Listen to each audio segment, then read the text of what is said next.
Velkomin í HM30. Við færumst nær því að vera heimsetjur, öll sem eitt. Hæ. Markmið þáttarins er númer 9 og snýst iðnað og nýsköpun. Þetta markmið fjallar að skapa góð atvinnutækifæri fyrir fólk. Já, en hvað þýðir þessi orð? Nýsköpun og iðnaður. Viltu útskýra það, Dídí? Já.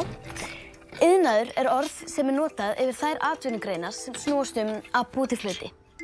Byggingariðnaður er til dæmis atvinnugreinin þar sem steypu er breytt í hús. Já, einmitt. Svo er það öflugur iðnaður sem þýðir að hafa margir vinnu eða búa til hluti og er yfirleitt merki við að það gangi vel í samfélaginu. Eitt af því sem heimsmarkmið 9 gengur út á er að styrkja það sem kallast framleiðsluiðnaður. Og hvað þýðir framleiðsluiðnaður? Jú sko, framleiðsluiðnaður gengur út á að búa til hluti úr ýmsum efniviði, til dæmis nota ál til að búa til flugvél.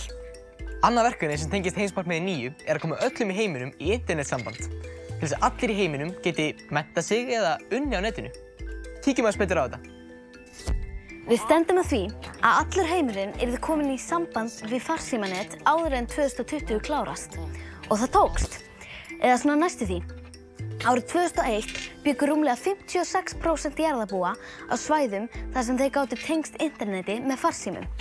Árið 2019 bjuggu 96,5% jarðarbúa á svæðum þar sem hægt var að ná farsímanetsambandi. Vandinn hjá sá er að einungis 54% jarðarbúa hefur tök á því að nota netið. En hvað er það? Vegna þess að margir ekki tæki til að nota netið og sumir einfaldlega bara kunni ekki á það. Og þess vegna verður að breyta þessu.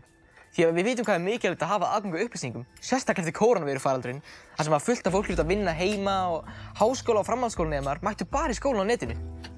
Vá, ímyndaðu þér ef það hefði ekki verið hægt. Já, það er sko breytt miklu. Já. Internetið er gluggi af tækifærum heimsins og ef okkur tekst að hjálpa öllum að nota internetið, þá hefur það jákvæð áhrif á mörg hinna heimsmarkmiðanna. 1, 2, 3, 4 og 5. Öflugur iðnaður býr líka til störf sem kemur við fyrir fátækt, markmið 1, með keðjuverkun á öll hin.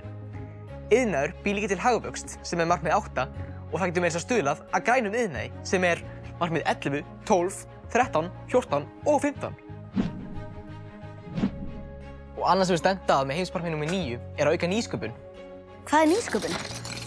Já, sko, nýsköpun þýðir einfaldlega að búa til eitthvað nýtt. Nýja vöru, nýja tækni sem ekkert annað fyrirtæki í heiminum er gert áður.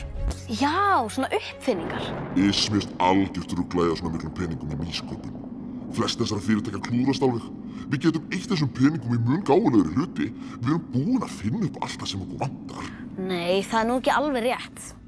Mörg nýsköpunarfyrirtæki eru ekki til lengi, en allir þeir sem komu með nýsköpun leggja til mikilvæga þekkingu sem aðrir geta byggt ofan á.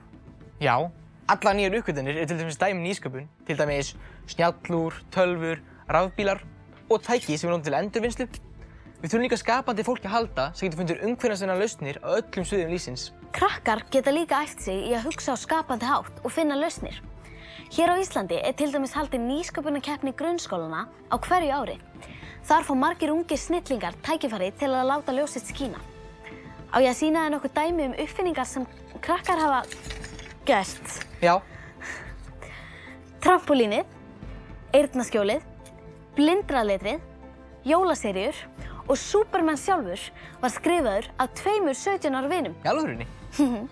Eins og sjáið, þá var maður aldrei of ungur til þess að breyta heiminum. Einmitt, og heldur aldrei of gamall. Breytingin byrjar alltaf hjá okkur sjálfum. Þökkum fyrir okkur í dag og hlökkum til að sjá okkur í næsta þætti.